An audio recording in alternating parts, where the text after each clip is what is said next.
جب مسیلمہ کذاب اپنے آدمیوں کے ساتھ باغ کے اندر بھاگا تو خالد بن ولید رضی اللہ تعالیٰ عنہ نے اعلان کیا، آج اسلام کا سب سے بڑا فتنہ ختم ہوگا۔ مسلمان باغ کے دروازے تک پہنچے۔ ایک اونچی دیوار، بھاری دروازہ اور اندر ہزاروں دشمن۔ باغ کا دروازہ مضبوط تھا۔ مسلمانوں نے نیزوں اور تلواروں سے اسے توڑنا شروع کیا مگر وہ نہ ٹوٹا۔ تب ایک صحابی نے نعرہ لگایا، میرے کندھوں پر چڑھو، دروازہ عبور کرو۔ یہ تھا بارہ بن مالک۔ صحابہ ان کے کندھوں پر چڑھے اور دیوار کے اوپر پہنچ کر اندر کود گئے۔ اندر پہنچتے ہی سخت ترین لڑائی شروع ہو گئی۔ نیزے، تیر اور چیخیں، لیکن مسلمانوں نے قدم نہیں پیچھے ہٹایا۔ جو چند مسلمان اندر داخل ہوئے، انہوں نے جان پر کھیل کر بڑے دروازے کی کنڈی کھولی۔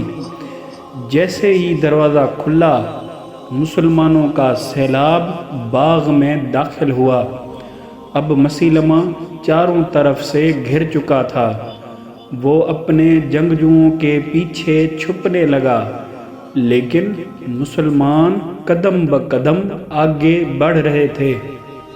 اس دوران وحشی رضی اللہ تعالیٰ عنہ، وہی جنہوں نے اسلام لانے سے پہلے حضرت حمزہ رضی اللہ تعالیٰ عنہ کو شہید کیا تھا، اب اسلام کے دشمن نمبر ایک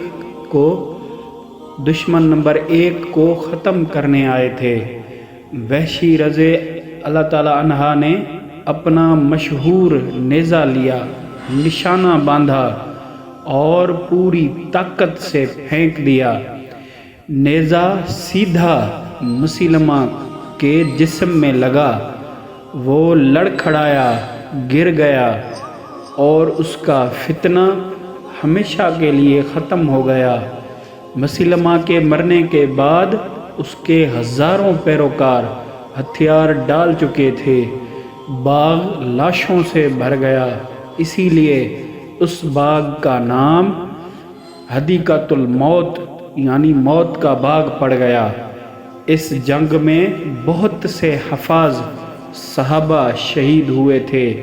یہی وہ لمحہ تھا جب سیدنا ابو بکر رضی اللہ تعالیٰ عنہ نے فیصلہ کیا کہ قرآن کو ایک جگہ جمع کیا جائے، کیونکہ امت کا خزانہ محفوظ کرنا ضروری تھا۔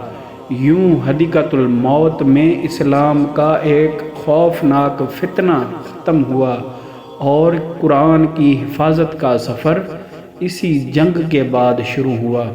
اگلے ایپیسوڈ میں ہم دیکھیں گے قرآن کے جمع ہونے کی مکمل کہانی۔ ہمارا چینل سبسکرائب کر کے بیل آئیکن دبا دیں تاکہ ہمارے آنے والی ویڈیوز آپ دیکھ سکیں۔ شکریہ۔